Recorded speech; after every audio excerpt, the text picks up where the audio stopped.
歡迎收睇低清一剔個雜耍教學啊！今日就第4集教花棍啦。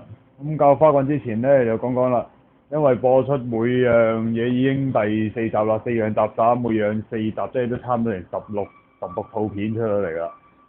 咁咧亦都唔少意見啦，有人話好好啦，好好睇啦，有人話招式唔夠難啦，有人話啲招即係表演嚟講唔好睇咁樣，有人話製作求其咁樣，唔緊要啊！呢度咧唔係無線電視台啊，唔係無記，唔係亞視啊，唔受監管，唔受嗰啲廣播嗰啲監管局監管㗎呢啲，就算我講粗口你都奈我唔何啊！呢個我只係擺上 YouTube 嗰度俾大家學嘢嘅啫。仲有啲表演招式難度唔夠咧，慢慢學上去啦嚇，萬丈高樓從地起啊，逐啲學上去。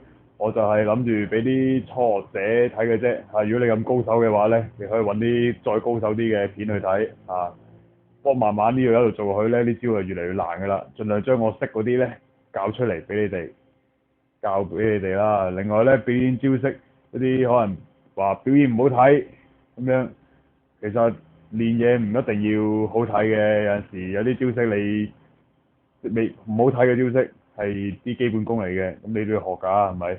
你冇理由先學行先學走咁樣忽略咗啲重要嘅招式㗎，係咪？好啦，噏完一堆廢話之後咧，咁啊第4堂花棍啦。第4堂花棍咧教啲咩咧？好啦，首先都係呢樣啦，即係基本嘅打法啦。跟住今日上堂又教咗過腳啊、stop and go 嗰啲咧，今堂又教過腰啦。咁個腰後面咁樣打，同過腳有啲相似啊，都係需要隻左手 hold 慢少少個時間去做啊。但係大家亦都要留意咧，我喺左腳喺度做緊咩啦？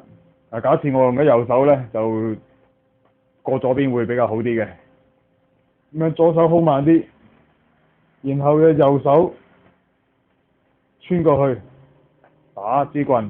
初做咧，做一下先，一下出翻嚟。記得你左腳要踏過去右手邊咁樣喎，咁樣踏過去好啲喎。如果你咁樣，你左手你冇難做啲嘅喎，踏過去側側地咁樣，就做一次啦。左手 hold 慢，然後右手過去，左手 hold 慢，然後右手咁樣打，就係咁簡單啦個腰。不過咧做嗰陣時咧，記得慢慢過啊！你快嘅話隨時扭親條腰㗎。當然啦，左邊亦都得嘅，呢啲咁樣做過腰啊。咁就多病高啦，之前嗰個暫時咁多先，下堂再見啦。多謝收睇低清一剔個雜耍教學，咁先，拜拜。